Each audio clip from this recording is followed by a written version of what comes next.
সাময়িক বরখাস্ত সহকারী কমিশনার তাপসী তাবাসসুম উর্মির বিরুদ্ধে দায়ের করা মানহানির মামলায় আনুষ্ঠানিক বিচার কাজ শুরু হয়েছে। বৈষম্য বিরোধী আন্দোলনে শহীদ আবু সাইদ সহ অন্যান্য শহীদদের নিয়ে বিরূপ মন্তব্যের অভিযোগে এই মামলা দায়ের করা হয়। বিস্তারিত জান্নাতুন নাহার জেরির ডেস্ক রিপোর্টে।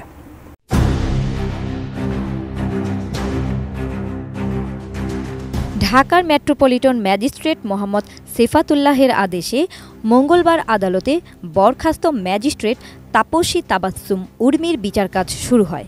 মঙ্গলবার উর্মি জামিনে থেকে আদালতে হাজির হন।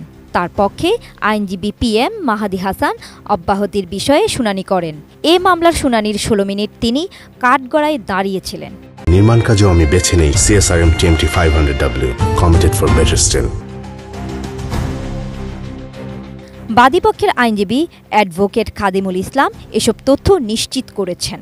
এর আগে 26 জানুয়ারি একই আদালতে মামলাটির অভিযোগ গঠনের শুনানি হয়েছিল। ওই দিন তাপসী তাবাসসুম উর্মি আদালতে হাজির হয়ে আত্মসমর্পণ করে জামিন আবেদন করেন। একই সঙ্গে তার আইনজীবী শুনানি পেছানোর আবেদন করেন। আদালত সময় আবেদন মঞ্জুর করে শুনানির জন্য 4 ফেব্রুয়ারি ঠিক করেন। একই সঙ্গে তাপসী তাবাসসুমের জামিন মঞ্জুর করেন। তার আগে গত বছরের 8 অক্টোবর ঢাকার মেট্রোপলিটন ম্যাজিস্ট্রেট আদালতে গণ অধিকার পরিষদের উচ্চতর পরিষদ সদস্য ও গণমাধ্যম সমন্বয়ক আবু হানিফ বাদী হয়ে মামলার আবেদন করেন। ওই দিন বাদীর জবানবন্দি রেকর্ড শেষে আদালত আসামিকে 28 নভেম্বরের মধ্যে আদালতে হাজির হতে সমন জারি করেন। মামলার অভিযোগে বলা হয়েছে, গত 5 অক্টোবর আসামি উর্মি শুধু শহীদ আবু সাইদ নয়, সরকারের দায়িত্ব পদে থাকা সত্ত্বেও ছাত্র গণ আন্দোলনের মাধ্যমে প্রতিষ্ঠিত সরকারের বিরুদ্ধে ফেসবুকে আপত্তিকর মন্তব্য করেন,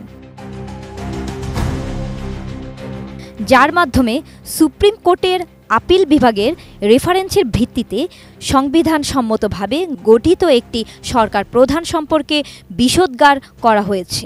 সরকার উৎখাতের হুমকি দিয়ে জনমনে ভীতি সৃষ্টি করা হয়েছে।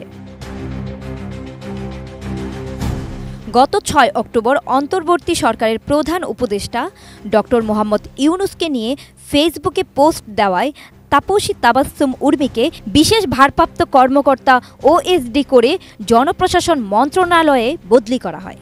পরে 7 অক্টোবর তাকে সাময়িক বরখাস্ত করা হয়েছে।